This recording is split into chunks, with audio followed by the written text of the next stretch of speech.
अस्सलाम क्लास में हम खुशी अब्बासी। आज हम डिस्कस करेंगे 9th क्लास की बायोलॉजी चैप्टर 3 बायोडाइवर्सिटी, जिसमें लेक्चर है लेक्चर नंबर 8। टॉपिक आज का है हमारा कंजर्वेशन ऑफ बायोडाइवर्सिटी। ये बायोडाइवर्सिटी की हम कंजर्वेशन के अबाउट बात करेंगे। सो अगर हम थोड़ा सा पीछे चल के अगर हम देखें, ओवरव्यू की अगर हम बात करें, तो पाकिस्तान क्या है? पाकिस्तान उन कंट्रीज़ में से है जिनके पास हर किस्म का जियोग्राफिकल स्ट्रक्चर है।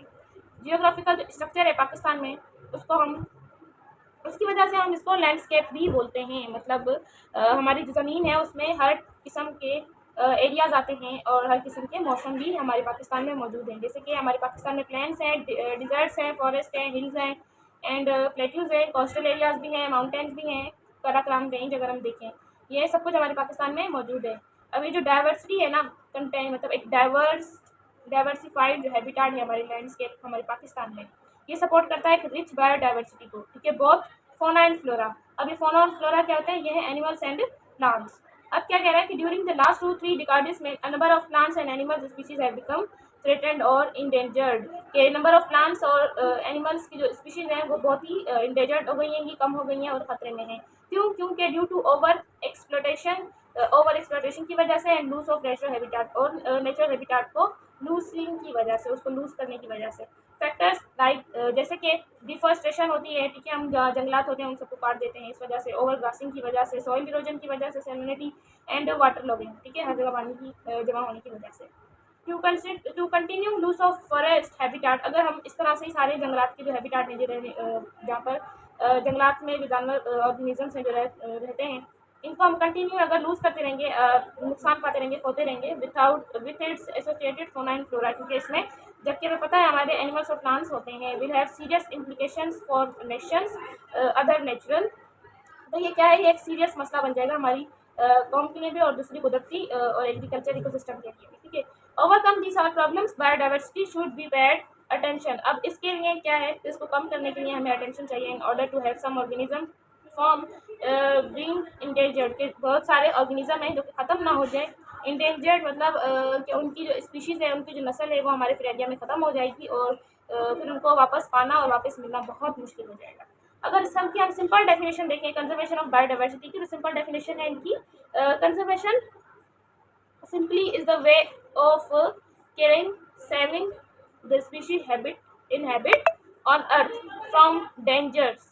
अब क्या है? कंजर्वेशन है वो सिंपली एक तरीका है ख्याल करने का, महफूज करने का स्पीशीज को उनकी हैबिटाट में, हमारी अर्थ में उनकी जो भी हैबिटाट है ना, उनमें उनको खतरे से महफूज करने का, ख्याल करने का और उनको ख्याल करने का और महफूज करने का ये एक तरीका है। इसलिए हम इसको, ये कंजर्वेशन ऑफ बायोडाइवर्सिटी एक मेथड, एक तरीका है। उसके बाद आता है reason to conserve biodiversity. Reason क्या है कंजर्व बायोडाइवर्सिटी करने की? ठीक है, कुछ रीजन यहाँ पे दिए गए हैं, क्योंकि लिखा है human should conserve biodiversity because of its benefit, for example service and biological resources which are essential to live our life on earth. के ह्यूमन्स जो है वो डाइवर्सिटी कंजर्व करते हैं बिकॉज उनकी अपनी मुफाद के लिए, अपने प्रॉफिट के लिए। फॉर एग्जाम्पल जैसे सर्विसेज हैं या बायोलॉजिकल रिसोर्सेज हैं, इन सब चीज़ों के लिए जो कि हमारी ज़िंदगी में हमें ज़िंदा रहने के लिए और हमारी ज़िंदगी में ज़िंदगी ज़मीन में गुजारने के लिए बहुत ज़रूरी है। सेकेंड पॉइंट है biodiversity boost ecosystem productivity.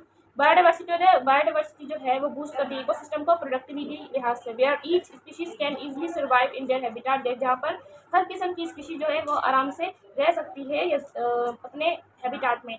If the one will not conserve biodiversity, so food chain and ecosystem will be imbalance. अगर इनमें से एक भी जो कंजर्व ना करे बायोडाइवर्सिटी, तो जो हमारी फूड चेन है, जैसे कि कंज्यूमर, प्रोड्यूसर, ये वाली जो हमारी फूड चेन होती है ये टूट जाएगी और हमारा जो इकोसिस्टम है वो इम्बैलेंस्ड हो जाएगा। थर्ड पॉइंट है विथ मोर प्लांट्स, ज़्यादा plantation plants, trees and animals soil the improved and become stronger, less prone to erosion, drought and flooding.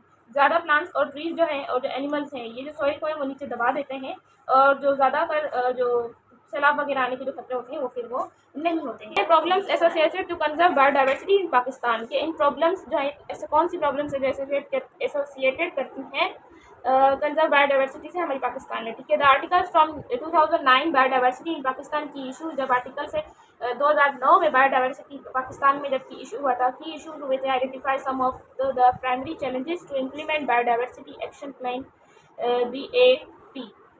तो कुछ प्राइमरी चैलेंजेस थे जिनको हमने आइडेंटिफाई किया, ठीक है। बायोडाइवर्सिटी एक्शन प्लान, जो BAP है, इसका full form biodiversity action plan. कौन कौन से थे वो ये थे। Number 1, lack of awareness of environmental issues, के कमी थी अवेयरनेस की हमारे इन्वायरमेंटल इश्यूज की on the part of decision maker, के वो इसमें डिसीजन मेकर अपना डिसीजन ले पाते हैं सिविल सोसाइटी और सिविल सोसाइटी की, ठीक है। सेकंड है वीक गवर्नेंस, हमारी वीक गवर्नेंस की वजह से slow decision making process, slow decision making process की वजह से इनएबिलिटी टू कॉन्सेप्चुलाइज पॉलिसी, इस पॉलिसी को कॉन्सेप्चुलाइज मतलब एबिलिटी करते हैं, मतलब उनके पास एबिलिटी नहीं है, इनएबिलिटी है कॉन्सेप्चुलाइज पॉलिसी के लिए। And lack of destination between the private interest, और कमी है डिस्टिनेशन की प्राइवेट इंटरेस्ट के दरमियान। थर्ड है weak capacity of government departments, वही बात है कि गवर्नमेंट डिपार्टमेंट्स की वीकनेस के about lack of individual capacity and incentive for performance, और इंडिविजुअल कैपेसिटी की कमी की वजह से और इंसेंटिव्स परफॉर्मेंस की वजह से। लैक ऑफ फंडिंग, फंडिंग की कमी की वजह से।